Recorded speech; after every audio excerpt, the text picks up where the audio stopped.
Next बच्चों, let's suppose हमें एक एग्जांपल दे रखा है, हमें किसी सिस्टम की पोटेंशियल एनर्जी ऐसे करके गिवन है और हमारे से पूछा गया है कि फाइंड आउट द फोर्स। ऐसा ही बस गिवन है हमें, और हमें क्या पूछ लिया गया है? फोर्स पूछ लिया गया है। मतलब सिंपल है कि अगर आपको किसी सिस्टम की पोटेंशियल एनर्जी पता हो तो फोर्स कैसे निकालते हैं।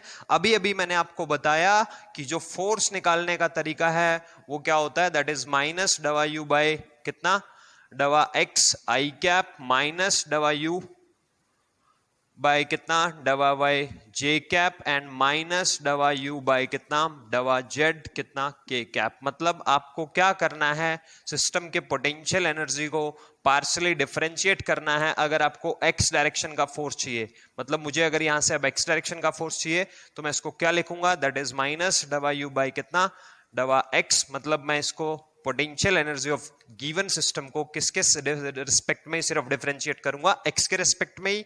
अगर मुझे वाई डायरेक्शन का फोर्स चाहिए तो मैं क्या करूंगा, माइनस डवा यू बाय कितना, डवा वाई। मतलब मैं सिस्टम की पोटेंशियल एनर्जी को सिर्फ और सिर्फ वाई के रिस्पेक्ट में ही क्या करूंगा, डिफरेंशिएट। तो सवाल बहुत आसान है, घबराएं नहीं, बस आपको ध्यान होना चाहिए कि आपको गिवन कॉन्सेप्ट आता है।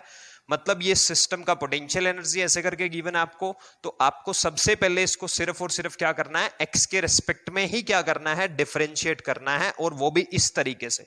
ये फॉर्मूला एक्स डायरेक्शन का अगर आपसे पूछ लिया गया है तो ये सिंपली कितना आ गया, एक्स स्क्वायर का डिफरेंशिएशन कितना आ गया जी, 2x। तो माइनस साइन लगेगा इसके साथ, तो ये सिंपली कितना आ गया, दैट इज माइनस 2x कितना, आई कैप, क्योंकि ये x डायरेक्शन का फोर्स है। सिमिलरली अब आपको y डायरेक्शन का फोर्स निकालने के लिए सिस्टम के पोटेंशियल एनर्जी को पार्शियली डेरिवेटिव करना है, किसके रिस्पेक्ट में, y के रिस्पेक्ट में। सिर्फ y कोई वेरिएबल मानना है, बाकी सभी को क्या मानना है, कांस्टेंट। तो ये कांस्टेंट हो गया, 0 इसका डेरिवेटिव, 2y का कितना आ गया जी, दैट इज कितना, 2। तो ये कितना लिखा जाएगा, माइनस 2j कैप। तो ये सिर्फ आपसे क्या पूछ लिया गया था इस क्वेश्चन में, फोर्स पूछ लिया गया था। मतलब सिंपल है कि अगर आपको सिस्टम का पोटेंशियल एनर्जी पता है तो आपको फोर्स निकालने का मेथड बता दिया गया है। इसी तरीके से हम इसका उल्टा कर लेते हैं कि अगर किसी सिस्टम के ऊपर एप्लीकेबल होने वाले फोर्सेस की अगर हमें जानकारी हो तो पोटेंशियल एनर्जी क्या करते हैं, कैसे फाइंड करते हैं।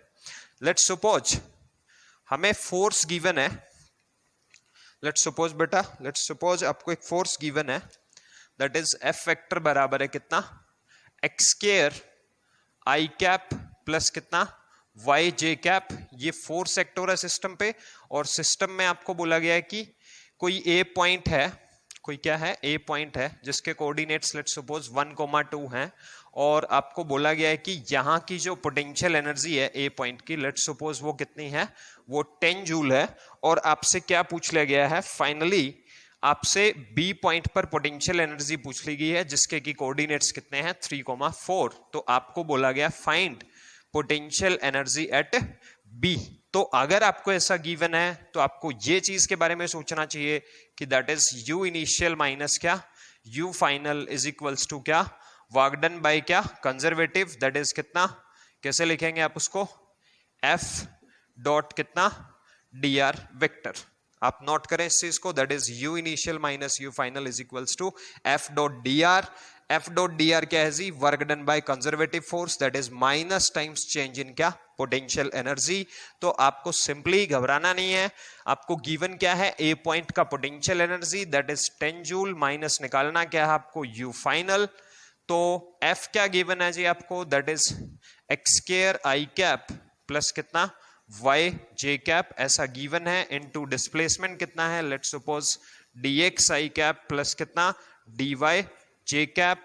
तो क्या सॉल्व होकर के आ गया, that is 10 minus u F बराबर है कितना हो गया जी, ये इंटीग्रेशन एक्स स्क्वायर कितना, डी एक्स एक्स डायरेक्शन में आ गया, प्लस कितना है जी ये वाई इंटू कितना, डी वाई, ये इंटीग्रेशन आ गया। अब आप यहां लिमिट किसकी लगाएंगे, एक्स वाले में सिर्फ एक्स का लिमिट लगाएंगे और वाई वाले में सिर्फ और सिर्फ किसका लगाएंगे, वाई का लिमिट लगाएंगे। तो एक्स का लिमिट चेक करें यहां कितना है, एक्स का लिमिट है 1 से लेकर के कहां तक है, 3 तक। तो 1 से लेकर आपने क्या लिमिट लगाया, 3। और वाई का लिमिट क्या है जी, दैट इज 2 से लेकर कितना, 4 तक। तो आप इसको कैसे लिखेंगे, that is 10 minus u f is equals to x square का जो इंटीग्रेशन है वो कितना आ गया जी, दैट इज कितना x³/3, लिमिट कहां से कहां तक, 1 से 3 तक। y का कितना आ गया, दैट इज y² कितना 2, लिमिट कहां से कहां तक, 2 से 4 तक। तो 10 - uf इज इक्वल्स टू 3 अपन बाहर ले लेते हैं, तो 3 बाहर आ गया, तो ये कितना हो गया, 3 का क्यूब कितना हो गया, 3 3 9 3 27, तो 27 माइनस कितना 1 प्लस ये कितना हो गया जी 2, इसमें भी बाहर ले लेते हैं, तो 1/2 अंदर कितना आ गया, 4 का स्क्वायर कितना हो गया 16 माइनस 2 का स्क्वायर कितना हो गया 4। तो इसको सॉल्व करें, 27 में से 1 गया 26, ये कितना आ गया 26/3 प्लस ये कितना हो गया 16 में से 4 गए 12, 12/2 कितना हो गया 6, बराबर है क्या 10 माइनस कितना uf। अगर आप इसको आगे सॉल्व करेंगे तो क्या है आपके पास, uf का आप इधर ले आइए, तो ये कितना हो गया 10 - 6 - 26 कितना 3 बराबर है कितना uf। मेरे ख्याल से तो मैं सही कर रहा हूं, uf को मैं इधर ले आया, बाकियों को मैं उधर ले गया, सही है। तो uf कितना हो गया, uf हो गया जी 10 में से 6 गया 4, तो 4 - 26 बटा कितना 3 बराबर है uf। तो uf का वैल्यू कितना आ गया 3 आ गया, एलसीएम 4 3 कितना 12 माइनस कितना 26, तो 12 में से 26 गया तो -14 कितना हो गया 3 जूल। ये है जी आपका फाइनल पोटेंशियल एनर्जी। था क्या, कुछ भी नहीं इसमें। अब आप ये देखिए, आपको यही वैरायटी बहुत सारी टर्म्स में दी जा सकती है। अब सोचिए, इसी पे मैं 3 अलग अलग तरीके के सवाल करा सकता था आपको। सबसे पहले मैं आपको कोई भी कांस्टेंट फोर्स ले लेता, यहाँ कोई भी कांस्टेंट फोर्स ले लेता, फिर मैंने आपका यहाँ जो फोर्स लिया है वो कौन सी फॉर्मेट का है, वो सेकेंड वाली फॉर्मेट का है, जिसमें x के साथ आई कैप के साथ x, जे कैप के साथ y और k कैप के साथ कौन z है। या मैं चाहूं तो इसमें थर्ड फॉर्मेट ले सकता हूं, कोई भी इस तरह का एग्जांपल ले सकता हूं जो कि पार्शियली क्या हो पार्शियल डेरिवेटिव टाइप का हो, मतलब परफेक्ट डिफरेंशियल है। बेटा आपको फोर्स गिवन है ये वाला, आपको बोला गया कोई भी ए पॉइंट है 0,0 जिसकी की पोटेंशियल एनर्जी आपको 10 जूल गिवन है, पॉइंट है बी 1,2, आपको वहां की पोटेंशियल एनर्जी बतानी है। सिस्टम पे फोर्स लग रहा है 2xy³ I cap plus 3x² y² j cap. तो आप अगर इस फोर्स को जनरली जज करेंगे या देखेंगे कि किस टाइप का है किसका नहीं है, तो सबसे पहले इसको ये चेक कर लें कि क्या ये परफेक्ट डिफरेंशियल टाइप का है या नहीं है। परफेक्ट डिफरेंशियल टाइप का जो मतलब देखने का तरीका है उसको मैं बहुत आसान करके बता दे रहा हूं आपको, और आप इसे नोट करें। कैसे कि सबसे पहले जो आई कैप वाला टर्म है, कौन सा टर्म, आई कैप वाला टर्म, आप इसे नोट कर ले, मैं बार बार नहीं करवाऊंगा ऐसे सवाल। आई कैप वाला जो टर्म है उसको आप सिर्फ और सिर्फ x के रेस्पेक्ट में पार्शियली इंटीग्रेट करके देखें। मैं आपको यहां बोल रहा हूं पार्शियल इंटीग्रेशन, ऐसा कोई टर्म एग्जिस्ट नहीं करता है, मतलब ऐसा कुछ होता नहीं है आपके लेवल पे, इनफैक्ट किसी लेवल पे नहीं होता इस तरीके से देखे तो। बट फिर हमें सिर्फ चेक करना है, हम सिर्फ चेक करने के पर्पज से इसका यूज कर रहे हैं। पार्शियली इंटीग्रेट करना है, integration with respect to x। आप इसे नोट कर लें, जो मैं फॉर्मूला लिख रहा हूं, जो मैं टेक्निक लिख रहा हूं, आप आई कैप वाले टर्म को पार्शियली इंटीग्रेट करें किसके रेस्पेक्ट में, सिर्फ x के रेस्पेक्ट में। ऐसा ही आपको किसके लिए करना है, जे कैप वाले टर्म के साथ करना है। जे कैप वाले टर्म को आप पार्शियली इंटीग्रेट करें with respect to y only, with respect to y only. और अगर ऐसा करने के बाद जो दोनों टर्म्स हैं, आई कैप वाला टर्म और जे कैप वाला टर्म, अगर सेम आ जाते हैं तो आपका जो गिवन फोर्स है वो परफेक्ट डिफरेंशियल है, अदरवाइज वो परफेक्ट डिफरेंशियल नहीं है। ये बहुत आसान सी फॉर्मेट में आपको ढूंढ करके दे रहा हूं, नोट करें आप एक बारी, मैं फिर से बता रहा हूं। आई कैप वाले टर्म को पार्शियली इंटीग्रेट करें with respect to x only. Similarly j cap वाले टर्म को पार्शियली इंटीग्रेट करना है with respect to y only. और अगर ऐसा करने के बाद वो दोनों टर्म्स सेम आ जाते हैं तो आपका गिवन फोर्स कैसा है, वो परफेक्ट डिफरेंशियल है, अदरवाइज वो परफेक्ट डिफरेंशियल नहीं है। जैसे मैं आपको आई कैप वाले टर्म के साथ करके दिखा देता हूं। जो आई कैप वाला टर्म आपको गिवन है वो कितना गिवन है क्वेश्चन में, दैट इज 2xy³, ये गिवन है आपको, और मुझे इसको क्या करना है, पार्शियली इंटीग्रेट करना है किसके रेस्पेक्ट में, x के रेस्पेक्ट में। मतलब मैं इसको क्या करूं, अगर इंटीग्रेशन क्या करूं, dx करूं, मतलब y³ तो मेरे लिए यहाँ कांस्टेंट है और 2 भी कांस्टेंट है, तो 2y³ को तो आपने क्या मान लिया जी, कांस्टेंट मान लिया, वो इंटीग्रेशन से बाहर हो गया। अंदर इंटीग्रेशन किसका, x dx, तो 2y³ एज इट इज आ गया। x का इंटीग्रेशन कितना आ गया जी, आप समझ सकते हैं, दैट्स x²/2, तो 2 ने 2 को मार दिया, सोल्व होकर के ये आ गया x² कितना, y³। ये चीज नोट करें आप यहां, ये चीज नोट करें, ये कितना आ गया, x² y³ आ गया, ठीक है जी। दूसरा मैं यही सेम काम किसके साथ कर रहा हूं, j वाला टर्म को पार्शियली इंटीग्रेट करना है, किसके रिस्पेक्ट में आपको, with respect to y only, तो मैं j वाला टर्म लिख दे रहा हूं आपको, दैट इज 3x² y²। तो मुझे इसको इंटीग्रेट करना है विद रिस्पेक्ट टू y, तो मैं dy लिख दे रहा हूं। कैसे सॉल्व करेंगे, जो 3 है वो कांस्टेंट है और जो x है वो भी कांस्टेंट हो गया अपना, तो 3x² तो सिंपली अपने लिए बाहर आ गया। अंदर क्या बच गया इंटीग्रेशन में, सिंपली y² कितना dy। सॉल्व करके कैसे लिखेंगे इसको, दैट इज 3x²। अब आप देखिए इस y² का इंटीग्रेशन कितना आ गया जी, दैट इज कितना, y³ कितना 3, तो 3 से 3 क्या हो गया, कैंसिल, और जो रिजल्टिंग आंसर आ गया वो क्या आ गया, x² y³, x² y³। ये टर्म और ये टर्म क्या है, दोनों की दोनों चीजें क्या हैं, सेम हैं। और अगर दोनों चीजें सेम आ जाएं, दोनों टर्म्स, तो आपका जो गिवन फोर्स है वो कैसा होगा जी, वो परफेक्ट डिफरेंशियल होगा। मतलब ये जो फोर्स है वो क्या है, वो परफेक्ट डिफरेंशियल टाइप का है। तो मतलब ये भी एक क्या है, कंजर्वेटिव फोर्स है। आपको ज्यादा घबराने की जरूरत नहीं है, मतलब आपको इस फोर्स के लिए पाथ देखने की जरूरत नहीं है, आप इंडिपेंडेंटली इसका क्या निकाल सकते हैं, वर्क डन निकाल सकते हैं। तो अपने पास फॉर्मूला क्या था, फॉर्मूला होता है जी अपने पास, that is u initial minus कितना u final is equals to क्या, work done by conservative, that is f dot कितना dr vector. Must be noted कि यहां जो फोर्स लिखा जा रहा है वो कैसा है, वो कंजर्वेटिव है। और अगर एक्सटर्नल लिख देंगे तो सवाल का आंसर साइन के साथ उल्टा आएगा, और साइन बहुत इंपॉर्टेंट होता है। यहां एक चीज आप नोट करके रखें, जो ये फॉर्मूला है u initial minus u final is equals to क्या, वर्क डन बाय कंजर्वेटिव। तो वर्क डन बाय कंजर्वेटिव का मतलब फोर्स भी कंजर्वेटिव ही होना चाहिए। तो जैसा कि आपको गिवन है, गिवन क्या आपको, इनिशियल पोटेंशियल एनर्जी ए पॉइंट की कितनी गिवन है आपको, 10 जूल गिवन है, माइनस u फाइनल फाइन करना है आपको, कंजर्वेटिव फोर्स कितना गिवन है आपको, दैट इज कितना। अब आप देखिए इसको कैसे लिखेंगे, इसको लिखने का तरीका बता देता हूं। पहले तो आप इसको एज इट इज पूरा का पूरा लिखेंगे, फिर अंदर आपको इस क्वेश्चन को किस सेगमेंट में सॉल्व करना है, इसको कोई भी डी मान लेंगे। मतलब अंदर जो लिखना है आपको वो इसी तरीके से लिखना है कि अंदर इंटीग्रेशन डी ऑफ किसका, x² कितना y³, x² कितना y³। और अब आप इस x² y³ को क्या मान लेंगे, कांस्टेंट मान लेंगे। ये जो सेम टर्म आई है x² y³, इसको आप क्या मान लेंगे जी, कोई भी कांस्टेंट k मान लेंगे। तो k अगर मान लेंगे तो कैसे लिखा जाएगा इसको, दैट इज 10 माइनस uf बराबर है क्या, इंटीग्रेशन d ऑफ किसका, k का। और अब जो लिमिट्स लगाएंगे आप वो किसके लगाएंगे, वो k की लिमिट्स लगाएंगे। और लिमिट्स कहां से लगाएंगे, वो जो गिवन कोऑर्डिनेट्स हैं आपको वहीं से लगाएंगे। तो कितना है ये, x² y³ है, आपको ये देखना है x² y³। तो सबसे पहले इनिशियल पॉइंट का देखते हैं। तो इनिशियल जो लिमिट है अपना वो x कितना है जी 0 और y भी कितना है 0। तो लिमिट कहां से कहां तक लगी, इनिशियल लिमिट तो कितना हो गया 0 हो गया।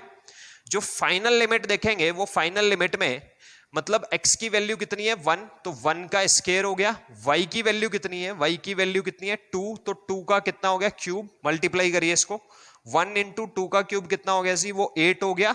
तो लिमिट है आपकी कहां से कहां तक, 0 से 8 तक।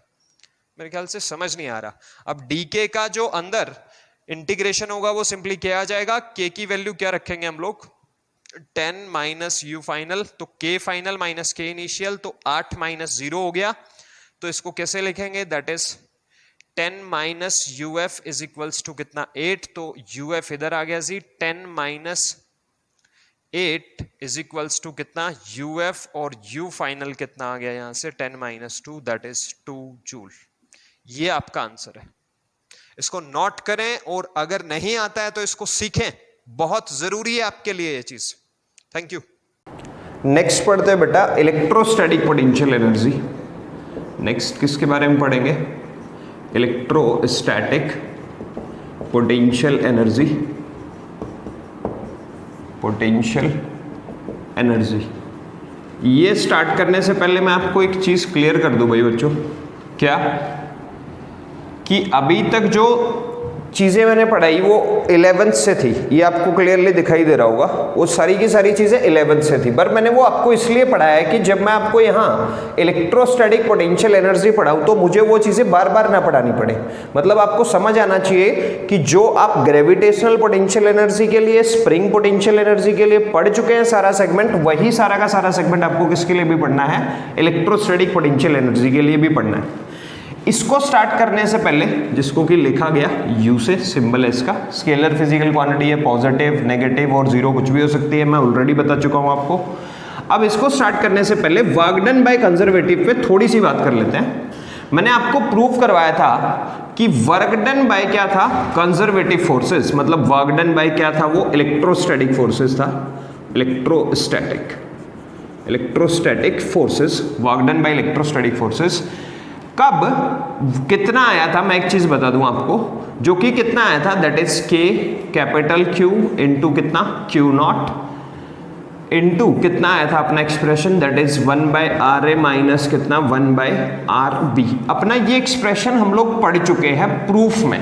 किसका प्रूफ पढ़ाया था मैंने आपको, प्रूफ इज अबाउट, प्रूफ किसका था, प्रूफ ये था कि हम ये प्रूव कर रहे थे कि जो इलेक्ट्रोस्टैटिक फोर्सेस हैं वो कैसे होते हैं नेचर में, वो कंजर्वेटिव होते हैं। तो उस समय अपना जो आंसर आया था वो ये आया था, और मैंने आपको ये बोला था कि आप देख लीजिए कि जब मैं इस सोर्स चार्ज Q के फील्ड में एक टेस्ट चार्ज Q नॉट को A पॉइंट से B पॉइंट तक अगर मूव कर रहा हूं, तो जो इलेक्ट्रोस्टैटिक फोर्स के द्वारा किया गया कार्य है उस समय वो किस पे डिपेंड कर रहा है, वो सिस्टम की इनिशियल पोजीशन और फाइनल पोजीशन पर ही डिपेंड कर रहा है, वो पाथ फॉलोड पर डिपेंड नहीं कर रहा है। तो इसका मतलब क्या प्रूव हो गया था कि इलेक्ट्रोस्टैटिक फोर्सेस कैसे होते हैं नेचर वाइज, वो कंजर्वेटिव फोर्स होते हैं। अब मैं आपको इसी चीज को एहसास करवाने के लिए क्या कर लेता हूं, यही सेम सेटअप को थोड़ा सा Q1 Q2 में रिप्लेस कर देता हूं। अब आप समझ गए होंगे कि कैपिटल Q जो था यहां वो क्या था, सोर्स चार्ज था, और ये क्या था जी, मेरा Q नॉट टेस्ट चार्ज था। मतलब इसी सेम स्टेटमेंट को अगर मैं लिखना चाहूं तो मैं ऐसा भी लिख सकता हूं कि वर्क डन बाय कंजर्वेटिव या वर्क डन बाय इलेक्ट्रोस्टैटिक। अब मैं बार बार इलेक्ट्रोस्टैटिक वर्ड नहीं लिखूंगा क्योंकि ये काफी लेंथी हो जाता है, तो मैं ऐसा भी लिख सकता हूं, दैट इज कितना, K Q1 Q2। मतलब ये सेम समझिए आप कि Q1 किसका रोल निभा रहा है, मान लीजिए आपका कैपिटल Q का, और Q2 किसका रोल निभा रहा है, ये टेस्ट चार्ज का रोल निभा रहा है, आपके लिए यही है। तो क्या लिखा जाएगा, अगर मैं Q1 के फील्ड में Q2 को A पॉइंट से B पॉइंट तक अगर मूव करवाता हूं तो लिखा क्या जाएगा, दैट इज 1/RA माइनस कितना 1/RB, ऐसे लिखा जाएगा। मतलब अगर मैं चाहूं तो इसी चीज को ऐसे लिख सकता हूं, कैसे, that is K Q1 Q2 by कितना RA माइनस कितना K Q1 Q2 कितना RB, ऐसे भी लिख सकता हूं मैं इसी स्टेटमेंट को। देखिए आप ध्यान से देखिए, वर्क डन बाय कंजर्वेटिव को मैं ऐसे भी लिख सकता हूं। मैं लिख तो यहां भी सकता था ऐसे कि एक बार इसके नीचे RA आ जाता, एक बार इसके नीचे क्या आ जाता, RB आ जाता। आप इसको ध्यान से समझिए। अब मैं आपको किसके बारे में समझाता हूं, इलेक्ट्रोस्टैटिक पोटेंशियल एनर्जी के बारे में समझाता हूं कि इलेक्ट्रोस्टैटिक पोटेंशियल एनर्जी का मतलब क्या है। तो उसको जानने के लिए हम लोग क्या करते हैं, सबसे पहले मैं अपने कुछ अजम्पशंस ले रहा हूं कि मैं ऐसा अज्यूम कर लेता हूं सबसे पहले कि अज्यूम इस एक्सप्रेशन में मैंने ऐसा मान लिया कि assume RA is equals to कितना है, लेट्स सपोज इनफाइनाइट है। मतलब मैं जो Q1 चार्ज के फील्ड में Q2 को जो मूव करवा रहा हूं वो कहां से लेकर के आ रहा हूं, वो इन्फिनिटी से लेकर के आ रहा हूं। वो कहां से लेकर के आ रहा हूं, इन्फिनिटी से लेकर के आ रहा हूं। इसका ये मतलब है, अगर मैं RA को क्या पुट कर देता हूं इस एक्सप्रेशन में, इनफाइनाइट पुट कर देता हूं। आप समझिए इस चीज को कि जो Q2 आप कहां से लेकर के आ रहे हैं, उस वो Q2 को लेकर के कहां से आ रहे हैं, वो इन्फिनिटी से लेकर के आ रहे हैं। देन मैंने क्या मान लिया, RA को इन्फिनिटी मान लिया, एंड RB को लेट्स सपोज मैंने क्या मान लिया, R मान लिया। मतलब ये हुआ, आप समझिए इस चीज को कि आप ऐसा कुछ मान लीजिए कि ये अपना क्या है, XY प्लेन है, ये आपका क्या हो गया भाई, ओरिजिन हो गया। लेट्स सपोज कि अगेन मैं ऐसा बोल देता हूं कि लेट्स सपोज आपका यहां जो सोर्स चार्ज है वो कौन रखा है, वो Q1 रखा है, और यहां कहीं मान लीजिए आप देखिए, समझिए इस चीज को, खाली समझने के लिए बता रहा हूं मैं आपको इस चीज को कि मान लीजिए यहां इनिशियली कौन रखा था, वो एक चार्ज Q2 रखा था, जो अभी Q1 से कितनी दूरी पे है, इस Q1 से जो दूरी है इसकी वो अभी कितनी है इनिशियली, वो इनफाइनाइट दूरी है, और मैं इसको क्या करके लेके आ रहा हूं, ऐसे यहां से उठा करके लेके आ रहा हूं, और लेट्स सपोज मैंने फाइनली इसको किसी पॉइंट कहां पर रख दिया, B पॉइंट पर रख दिया।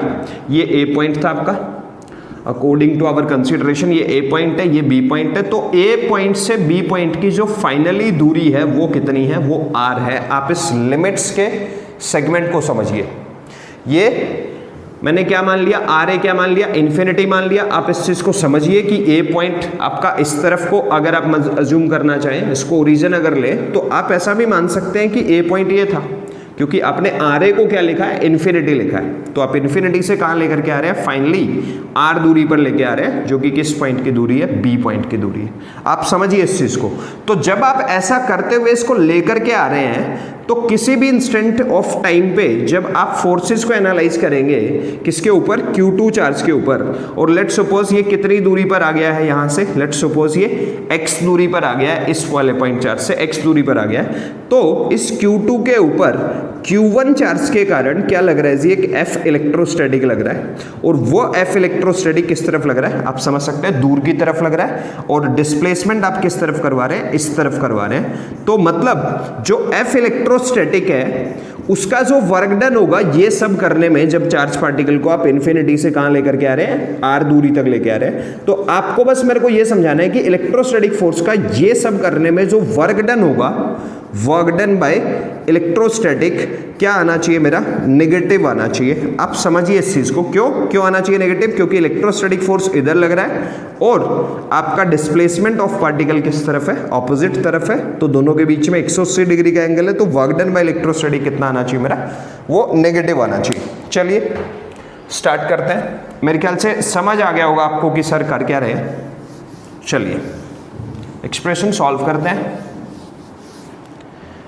तो अगर आपने RA को इन्फिनिटी और RB को R मान लिया, तो यहां पुट करते हैं वर्क डन बाय, क्या लिख रहे हैं हम लोग, कंजर्वेटिव लिख रहे हैं, मतलब इलेक्ट्रोस्टैटिक लिख रहे हैं। तो कितना हो गया जी, that is K Q1 Q2 by कितना, RA कितना लिखना है जी मेरे को, इन्फिनिटी, माइनस कितना, K Q1 Q2 बाय कितना लिखना है, R। तो एनीथिंग डिवाइडेड बाय कितना हो गया जी, इन्फिनिटी, तो ये चीज क्या होगी, 0 माइनस कितना हो गया, that is K Q1 Q2 by कितना, R, that is nothing but work done by conservative. तो वर्क डन बाय कंजर्वेटिव कितना है अपना, finally that is minus K Q1 Q2 by कितना, R आ गया, which is equals to what, that is minus times what, delta U, मतलब क्या, minus times of what, U final minus क्या, U initial.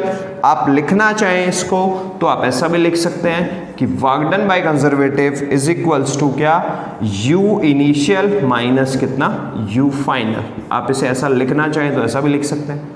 बस मेरे को आपको ये समझाना था यहाँ कि जो वर्क डन बाय कंजर्वेटिव आया वो कैसा आया जी आपका, यहाँ वो आया है नेगेटिव। आप इस नेगेटिव साइन को समझिए, ये जो नेगेटिव साइन है। अब आप एक और चीज जानिए यहां से, 11th क्लास में आप ये चीज पढ़ चुके हैं क्या, मैं आपको बताता हूं। अभी ये हम लोगों ने इतना लिख लिया था और हम लोगों ने ये अज्यूम भी कर लिया है। ये तो वर्क डन बाय कंजर्वेटिव हम लोगों ने निकाल लिया, जो कि कितना आया, that is minus times K Q1 Q2 by R, ठीक है। अभी अपन किसका जिक्र भी कर लेते हैं, work done by external force का भी जिक्र कर लेते हैं। क्यों कर लेते हैं उसका जिक्र, बताता हूं मैं आपको। मैंने आपको इस तरह का डायग्राम बनाया कि यहां क्या रखा था, source charge let's suppose Q1 रखा था, और आप यहां इन्फिनिटी से किसको लेकर के आ रहे हैं, वो Q2 चार्ज को लेकर के आ रहे हैं, ठीक है जी। फाइनली कहां लाना है आपको, इस पॉइंट B पे, जिसकी की दूरी यहां से कितनी थी, R थी। तो लेट्स सपोज जब मैं किसी भी x दूरी पर आ चुका हूं, तो Q1 के कारण Q2 पे जो फोर्स लग रहा है वो तो इलेक्ट्रोस्टैटिक फोर्स इधर लग रहा है, बट आप इसको लेकर के किधर जा रहे हैं, आप इसको लेकर के तो इधर जा रहे हैं, आप इसको अगेन इधर डिस्प्लेस कर रहे हैं। तो डिस्प्लेसमेंट का डायरेक्शन ये है, इलेक्ट्रोस्टैटिक फोर्स का डायरेक्शन ये है। वहां से तो ये डिफाइन था कि इलेक्ट्रोस्टैटिक फोर्स का जो वर्क डन आएगा वो तो कैसा आएगा, नेगेटिव। बट ऐसा तो है नहीं कि आप कोई जादू कर रहे हैं और जादू आपका क्या कर रहा है, इस चार्ज पार्टिकल Q2 को इलेक्ट्रोस्टैटिक फोर्स के इधर लगने के बावजूद भी ये अपने आप इधर आ रहा है। तो मतलब इधर की डायरेक्शन में आपने क्या लगा रखा है, एक एक्सटर्नल फोर्स लगा रखा है, और जिसका की जो मैग्नीट्यूड है वो लगभग क्या है, F एक्सटर्नल का जो मैग्नीट्यूड है वो किसके लगभग बराबर है, लगभग बराबर है, आप ऐसा मानेंगे कि वो बराबर है F इलेक्ट्रोस्टैटिक के, बराबर मैग्नीट्यूड है। और ये जो आप चार्ज पार्टिकल को लेकर के आ रहे हैं ये कैसा है जी, ये एक बहुत स्लो प्रोसेस है, वेरी स्लो प्रोसेस। ये मैं आपको लास्ट टाइम भी बता चुका हूं कि क्वासी स्टैटिक टाइप का है, कि चेंज तो हो रहा है, मतलब आप लेकर के तो आ रहे हैं पर बहुत आराम आराम से, बहुत आराम से और बहुत आराम से लेकर के आ रहे हैं। ठीक है जी, मतलब सच दैट कि जो चार्ज Q2 है ये क्या ना कर जाए, किसी भी इंस्टेंट ऑफ टाइम पे एक्सेलरेट ना कर जाए। मतलब हमें ये ध्यान रखना है कि the acceleration of charge Q2 while bringing it from infinity to that point, ये क्या नहीं होना चाहिए, ये एक्सेलरेट नहीं होना चाहिए। It must be noted that. तो मतलब किसी भी इंस्टेंट ऑफ टाइम पे जो एक्सटर्नल फोर्स है उसका जो मैग्नीट्यूड है वो किसके बराबर है, वो इलेक्ट्रोस्टैटिक फोर्स के बराबर है। अब खास बात क्या है कि एक्सटर्नल फोर्स जिस डायरेक्शन में लग रहा है उसी डायरेक्शन में आप क्या भी कर रहे हैं, इसका डिस्प्लेसमेंट भी कर रहे हैं। लेट्स सपोज स्मॉल डिस्प्लेसमेंट अगर मैं dx की बात करूं तो मतलब मेरे को यहां से सिर्फ आपको यह समझाना है कि जो एक्सटर्नल फोर्स का वर्क डन आएगा इस केस में वो क्या आएगा, वो इलेक्ट्रोस्टैटिक फोर्स के ठीक क्या आएगा, ऑपोजिट आएगा। और अभी मैं आपको यह बता चुका हूं इलेक्ट्रोस्टैटिक फोर्स का जो वर्क डन आया ये सब करने में वो कैसा है, नेगेटिव आया। तो मतलब एक्सटर्नल फोर्स का वर्क डन कैसा आना चाहिए, पॉजिटिव आना चाहिए। ये अपने को पहले से पता भी है, मैं आपको पिछले क्लास में पढ़ा भी चुका हूं। बस अगर आप इसे एज ए प्रूफ पढ़ना चाहें तो आपके लिए यहां ये हो सकता है और बोर्ड में काम भी आता है, नो डाउट। तो work done by external force क्या होता है, work done by external force होता है minus times work done by क्या, कंजर्वेटिव फोर्स। और आपने ऐसे ही अज्यूम कर लिया है कि आप कहां से कहां लेकर के आ रहे हैं चार्ज पार्टिकल को, इन्फिनिटी से कहां लेकर के आ रहे हैं, r दूरी पर लेकर के आ रहे हैं। तो इसी सेम सेगमेंट में अगर मैं अब वर्क डन बाय क्या निकालूं, एक्सटर्नल फोर्स निकालूं, तो ये कितना आ जाएगा बताइए आप मेरे को, दैट इज कितना, k Q1 Q2 by RA को कितना रख देंगे, अगेन आप इनफाइनाइट रख देंगे, माइनस कितना k Q1 Q2 बाय कितना रख देंगे, RB रख देंगे। यही सेम सेगमेंट से सॉल्व करेंगे। बट ये वर्क डन बाय क्या था, एक्सटर्नल फोर्स है। तो work done by external force क्या होता है आपको मैं बता चुका हूं, ये क्या होता है, minus times work done by क्या, एक्सटर्नल फोर्स। तो मतलब आप इसके बाहर क्या लगाएंगे, वर्क डन बाय, अगर एक्सटर्नल फोर्स निकालना है तो minus times work done by क्या लिखाएंगे, कंजर्वेटिव फोर्स। तो ये माइनस और माइनस क्या हो गया, प्लस हो गया, ये वाला टर्म तो जीरो ही हो गया आपका। तो कहने का मतलब work done by external force कितना आया आपका, दैट इज कितना, k Q1 Q2 बाय कितना आया, R आया इस केस में। अब मुझे आपको यह समझाना है कि जो आप ये सेगमेंट पढ़ने जा रहे हैं इलेक्ट्रोस्टैटिक पोटेंशियल एनर्जी, उसका मतलब क्या है, उसका मीनिंग क्या है। उसका मीनिंग ये है सबसे पहले तो कि potential energy is not only about A particle. ये सिर्फ और सिर्फ किसी पार्टिकल के बारे में नहीं होती, ये किसके बारे में हमेशा आपको पढ़ाई जाती है, ये पढ़ाई जाती है सिस्टम ऑफ पार्टिकल्स के बारे में। कि पोटेंशियल एनर्जी सिर्फ एक पार्टिकल के साथ एसोसिएट नहीं होती है, वो किसके साथ एसोसिएट होती है, वो सारे नंबर ऑफ पार्टिकल्स के साथ मिलकर के एसोसिएट होती है। मतलब मैं आपको लास्ट लेक्चर में भी कुछ इस तरह की बातें बता चुका हूं कि अगर आप एक ऐसे ब्लॉक लेते थे m मास का और आप उसको h हाइट तक अगर ऊपर लेकर के जाते थे और अगर आप इस पॉइंट को रेफरेंस पॉइंट मान करके, मतलब जीरो यहाँ की ग्रेविटेशनल पोटेंशियल एनर्जी मान लें और h हाइट इस ब्लॉक को उठा लें, तो जो यहाँ की potential energy, gravitational potential energy, in fact आप क्या लिखते थे, mgh लिखते थे। तो ये जो ग्रेविटेशनल पोटेंशियल एनर्जी है वो सिर्फ इस पार्टिकल की नहीं है, वो किसकी है जी, वो सिस्टम की है। जिस सिस्टम का ये पार्टिकल एक सिर्फ क्या है, हिस्सा है। मतलब दूसरा कौन है इस पार्टिकल के साथ, दूसरा पार्टिकल कौन है, वो ये प्लैनेट है जी, जो इस पे ये क्या लगा रहा था, mg फोर्स लगा रहा था इस तरफ को। आप इस चीज को समझिए, ये नीचे की तरफ को mg फोर्स लग रहा था, ऊपर की तरफ को आप h हाइट कर रहे थे, तो वागडन बाय कंजर्वेटिव क्या था, that is minus mg times h, तो माइनस mgh, और इसका उल्टा कितना हो गया जी आपका, ये पोटेंशियल एनर्जी स्टोर हो गया।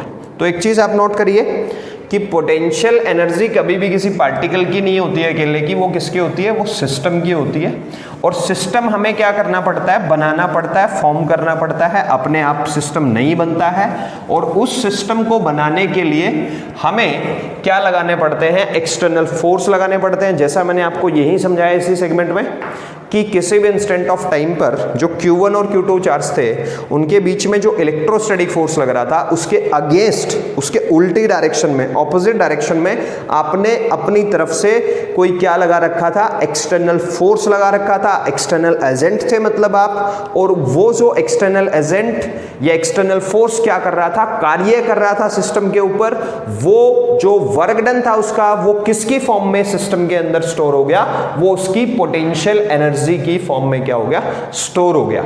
मतलब अगर मैं अब आपको बोलूं कि electrostatic potential energy of A system of particles, of A system of particles, तो इसका मतलब ये है कि आपके पास, देखिए मैं समझाता हूं आपको इसको, इसका मतलब ये है कि आपके पास लेट्स सपोज सबसे पहले क्या है, एक चार्ज Q है। लेट्स सपोज आप मान लीजिए कि आपके पास क्या है, एक चार्ज Q है। सबसे पहले तो ये चार्ज Q आया कहां से, यहां, तो आप इसे कहां से लेकर के आए हैं, इन्फिनिटी से लेकर के आए हैं। बट इसका एक छोटा सा लिमिटेशन बताता हूं मैं आपको कि कब डराइव किया गया है इसको। कुछ लिमिटेड क्राइटेरिया है, और वो लिमिटेड क्राइटेरिया ये है कि आपको ऐसा मानना है कि इस यूनिवर्स में सिर्फ इलेक्ट्रोस्टैटिक फोर्स एग्जिस्ट करते हैं। There is no other force other than electrostatic force is existed here. वो कोई भी फोर्स यहाँ एग्जिस्ट नहीं करता है।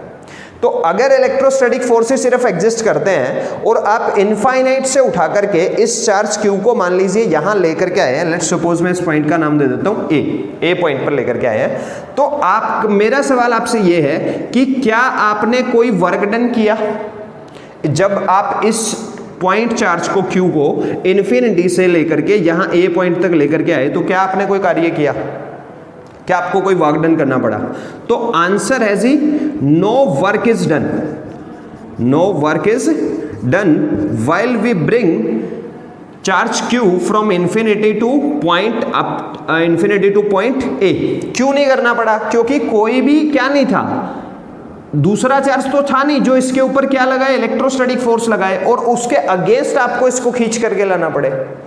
मतलब आप समझिए इसको, जब आप फर्स्ट चार्ज को कहीं से लेकर के आते हैं तो आपको कोई कार्य नहीं करना पड़ता है, no work is done while you bring the first charge. But हाँ, इसी चीज को अब आप समझिए क्या, कि लेट्स सपोज कि अब आप मान लीजिए कहीं इन्फिनिटी से, लेट्स सपोज कहीं इन्फिनिटी से क्या करते हैं, एक और दूसरा चार्ज Q ले आते हैं। लेट्स सपोज ये पॉइंट क्या है, B है, सच दैट कि A से B के बीच की दूरी क्या गिवन है आपको, लेट्स सपोज R है।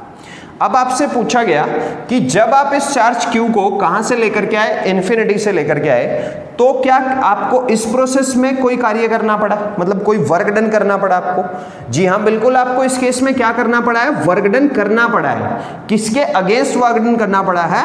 वर्क डन अगेंस्ट इलेक्ट्रोस्टैटिक आपको करना पड़ा है। क्योंकि किसी भी इंस्टेंट ऑफ टाइम पे आप समझिए, जब आप इस वाले चार्ज को जो कि B पॉइंट पर रखा है, आप जब इस पॉइंट पर इस तरफ लेकर के आ रहे थे, जब आप इस पॉइंट पर पहुंचे तो क्या A वाला जो पॉइंट चार्ज है वो इसके ऊपर कोई फोर्स नहीं लगा रहा था? वो तो बिल्कुल हर समय इसके ऊपर क्या लगा रहा था, एक फोर्स लगा रहा था। और वो किस डायरेक्शन में लगा रहा था? वो आपके एक्सटर्नल फोर्स की क्या थी, ठीक ऑपोजिट डायरेक्शन में फोर्स लगा रहा था। बावजूद उसके भी आपने क्या लगाया, इसके ऊपर एक्सटर्नल फोर्स लगाया, और आप इसे क्या करके लेके आए हैं, यहां से इन्फिनिटी से खींचकर कहां तक लेकर के आए, B पॉइंट तक, जिसकी की दूरी कितनी है, A पॉइंट से R दूरी है।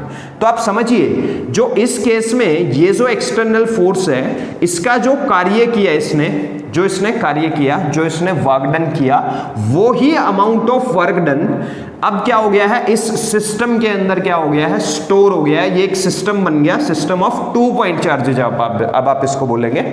और वो जो एक्सटर्नल फोर्स का वर्क डन है वो जो स्टोर हो गया है इसके अंदर, वो किसकी फॉर्म में स्टोर हो गया है, इस सिस्टम की पोटेंशियल एनर्जी की फॉर्म में स्टोर हो गया है, जिसको कि आप क्या लिखेंगे, that is K Q1 Q2 by कितना, R लिखेंगे। अब आप चाहें तो इस एक्सप्रेशन को करके देख लें जो मैंने अभी आपको पीछे कराया, कि आप दूसरे किसी चार्ज को इन्फिनिटी से कहां लेकर के आएंगे, R दूरी तक लेकर के आएंगे, तो work done by external force कितना आएगा, that is work done by क्या, एक्सटर्नल फोर्स कितना आएगा, और वो जो भी आएगा वो किसकी तरह स्टोर हो जाएगा सिस्टम में, उसकी पोटेंशियल एनर्जी की फॉर्म में, और जिसको कि लिखा जाएगा क्या, K Q1 Q2 बाय क्या, R। तो आप इस चीज को समझे एक तो, कि जो इलेक्ट्रोस्टैटिक पोटेंशियल एनर्जी है सिस्टम ऑफ पार्टिकल्स की, कि वो कितने भी नंबर ऑफ पार्टिकल्स हो सकते हैं, वो डिपेंड करता है कि कितने नंबर ऑफ पार्टिकल्स हो सकते हैं। वो क्या होती है, वो चीज होती है जो एक्सटर्नल फोर्सेस ने वर्क डन किया है, किसके अगेंस्ट, इलेक्ट्रोस्टैटिक्स के अगेंस्ट, क्या करने के लिए, सिस्टम को फॉर्म करने के लिए। वो amount of work done by external forces किसकी फॉर्म में स्टोर हो गया है सिस्टम के अंदर, उसकी पोटेंशियल एनर्जी की फॉर्म में स्टोर हो गया है। आप यही चीज एक और एग्जांपल से समझ लीजिए। मान लीजिए अब मैं बोलता हूं आपको कि आप क्या करें, आप मान लीजिए एक और तीसरे चार्ज को इन्फिनिटी से उठा करके कहां लेकर के आए, लेट्स सपोज ये C है, C पॉइंट है, और ये क्या है, ये Q चार्ज है, और आप इसको किस सच दैट कि ऐसे पॉइंट पर लेकर के आए जिसकी कि A पॉइंट से लेट्स सपोज दूरी कितनी है, R है, और B पॉइंट से भी लेट्स सपोज दूरी कितनी है, R है। तो आपसे अब ये पूछ लिया गया कि जब आप चार्ज 3 को लेकर के आए, ये C पॉइंट पर जो चार्ज नंबर 3 रखा है इसको लेकर के आए, तो क्या आपको एक्सटर्नल फोर्स जो लगे, उनके जो एक्सटर्नल फोर्सेस लगे, क्या उन्होंने कार्य किया, तो बिल्कुल किया भाई। वो किस किस के अगेंस्ट कार्य किया, वो एक तो ये A पे जो चार्ज रखा है Q, वो किसी भी इंस्टेंट ऑफ टाइम पे इस वाले चार्ज के ऊपर क्या लगा रहा हुआ, फोर्स लगा रहा हुआ। अगर रास्ते का भी डायग्राम बना लेंगे आप, B पे जो पॉइंट चार्ज रखा है वो भी इसके ऊपर फोर्स लगा रहा हुआ भाई। तो मतलब इसके इलेक्ट्रोस्टैटिक फोर्स के अगेंस्ट भी और इसके इलेक्ट्रोस्टैटिक फोर्स के अगेंस्ट भी आप क्या कर रहे थे, एक्सटर्नल फोर्स लगा रहे थे। और वो एक्सटर्नल फोर्स क्या कर रहा था, वर्क डन कर रहा था to bring the charge from infinity to that point, जहां तक कि आप उसको लेकर के आना चाह रहे हैं। तो अब किस किस का वर्क डन और लिख लिया जाएगा, वर्क डन किस किस का लिख लिया जाएगा, एक 1 A पॉइंट से और C पॉइंट के बीच का वर्क डन लिखा जाएगा, और दूसरा किसके बीच का लिखा जाएगा, B और C के बीच का भी लिखा जाएगा भाई।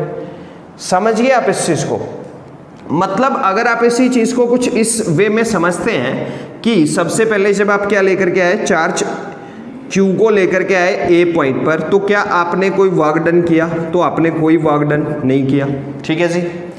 जब आप चार्ज B को लेकर के आए, चार्ज को B पॉइंट पर लेकर के आए Q चार्ज को, तो क्या आपने कोई वर्क डन किया, जी बिल्कुल किया।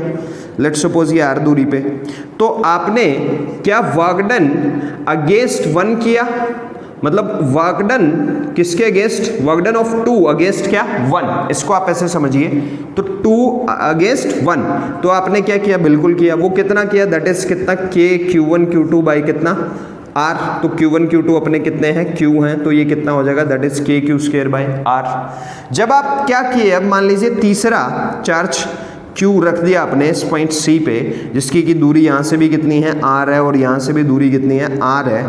तो कौन कौन सा वर्क, ये कौन है, चार्ज नंबर मान लीजिए 3 है, ये 1 था, ये 2 था, और ये कौन है जी, ये 3 है। तो अब वर्क डन किसका, ऑफ 3 अगेंस्ट 1, जो कि कितना लिखा जाएगा, दैट इज कितना, K। इसका चार्ज कितना है, Q। इसका चार्ज कितना है, Q। तो इसको लिखा जाएगा that is K Q square by कितना, R। और एक और वर्क डन जो कि किसके अगेंस्ट था, चार्ज 2 के अगेंस्ट था, तो वर्क डन ऑफ 3 अगेंस्ट कितना, 2, जिसको कि लिखा जाएगा that is K Q square by R again. जो total work done by external forces है to form a system that is stored in the system in the form of its potential energy. तो अब इस case में अगर आप potential energy of system लिखना चाहें, तो वो क्या लिखेंगे आप, वो ये सारे अमाउंट्स ऑफ वर्क डन को क्या कर देंगे, जोड़ देंगे, जो कि कितना लिखा जाएगा, दैट इज कितना, W of 2 against 1 plus W of 3 against 1 plus W of 3 against 2। आप इन सारे वर्क डन्स को जोड़ देंगे तो आपके पास क्या आ जाएगा, सिस्टम का पोटेंशियल एनर्जी आ जाएगा जो सिस्टम के अंदर स्टोर हो गया है। तो सीखने और सिखाने वाली बात यह है कि potential energy of A system of particles क्या होता है, वो चीज होती है जो एक्सटर्नल फोर्सेस ने कार्य किया होता है, वर्क डन किया होता है to form the system. But total work done, ऐसा नहीं कि सिर्फ आप इस वाले वर्क डन को लिख देंगे या सिर्फ इस वाले वर्क डन को लिख देंगे या सिर्फ इस वाले वर्क डन को लिख देंगे।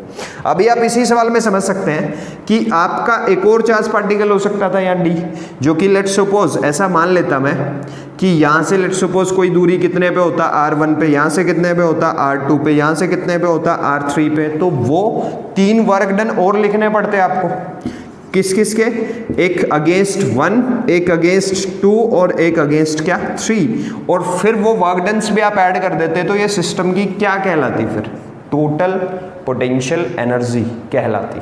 तो इस वे में हम लोग क्या पढ़ेंगे अभी, electrostatic potential energy of A system of particles.